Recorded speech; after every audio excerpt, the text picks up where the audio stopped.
James Turner for the untouchable True School Sports. Let's go, baby. Bow! Be careful what you wish for because it can become a reality. Yeah. The untouchable True School Sports Empire proudly presents something the boxing games are missing. Hey, what's going on? It's your boy BT, and I came here to talk some boxing with the thousands of True School Sports subscribers. All right, so recently Bob Arum had he had a lot to say about everything, but Bob Arum always had a lot to say about everything. But more specifically, he was speaking about Jared Anderson and the fact that pretty much that it wasn't in the best intentions of Top Rank to make the Martin Bakole fight. That wasn't their doing. It was Turki Al-Sheikh bypassing Top Rank, going directly to Jared Anderson and throwing a boatload of cash at him.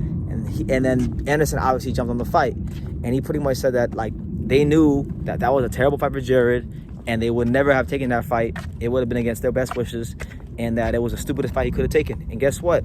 There's a reason why Top Rank's been in business for all these decades. There's a reason why Top Rank has been arguably the best promotional company in boxing, forever, and that's just the truth.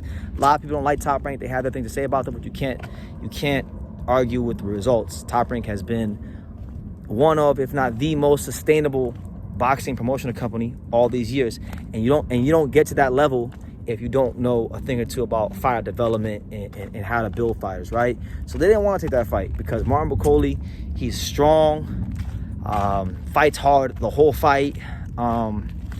Just a terrible stylistic match for Jared Anderson. And he made that very, very clear in his statements, and people have gotten offended by it. People have gotten upset about it, but I don't think it's a lie. And the reason I don't think it's a lie is because Jared Anderson has made his intentions in boxing very clear. Think back. He said that he doesn't have to be a world champion. He doesn't care about this sport like that. He's had a lot of things that didn't really exhibit. He said a lot of things that don't really exhibit the behavior of a champion. That's just the truth. And you can hate that or you can love it, but it's just the truth. The truth has no feelings. The truth has none of that. So I think Jared saw all those zeros and he jumped on it. He didn't care who. He could have fought King Kong, but all those zeros are right. That's all he needed, and he won against the best players of Top Rank. And I think he got a valuable learning experience. He got the brakes beaten off of him by Martin Bakole, and it's all up to Jared. It's all up to Jared Anderson from here to show if he really wants this or not. Can he come back and be a factor in heavyweight boxing? Because I'll tell you this, one thing I learned from the Martin Bakole fight and this is why I was happy he took the fight, because I've always wanted this question answered about Jared, because he never really fought no fresh puncher. He fought Charles Martin, but Charles Martin, bit past it. Bakole, fresh, hungry, determined, game, strong puncher, bigger than him.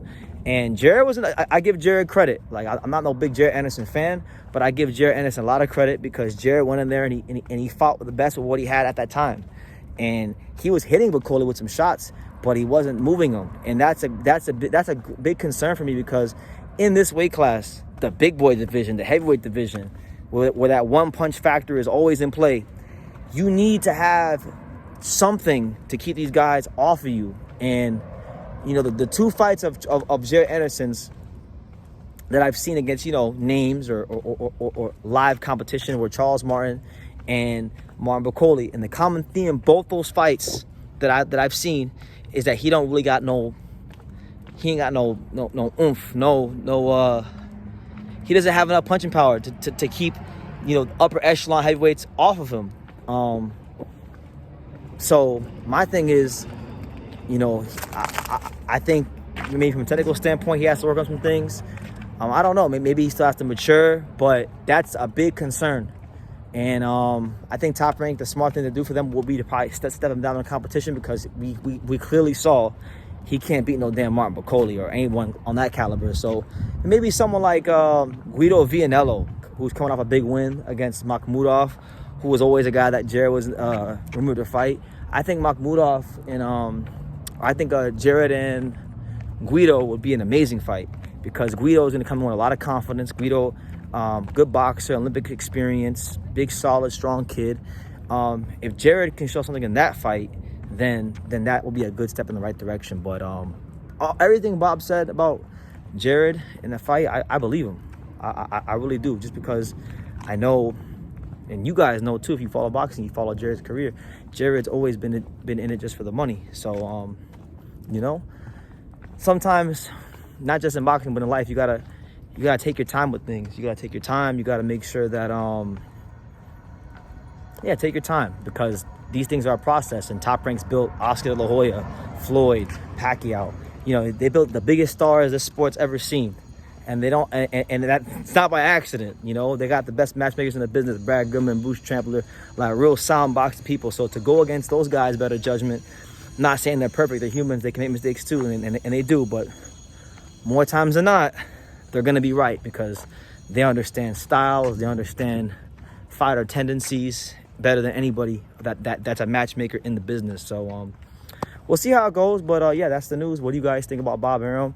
Pretty much saying Jared Anderson took the turkey money and went against their wishes.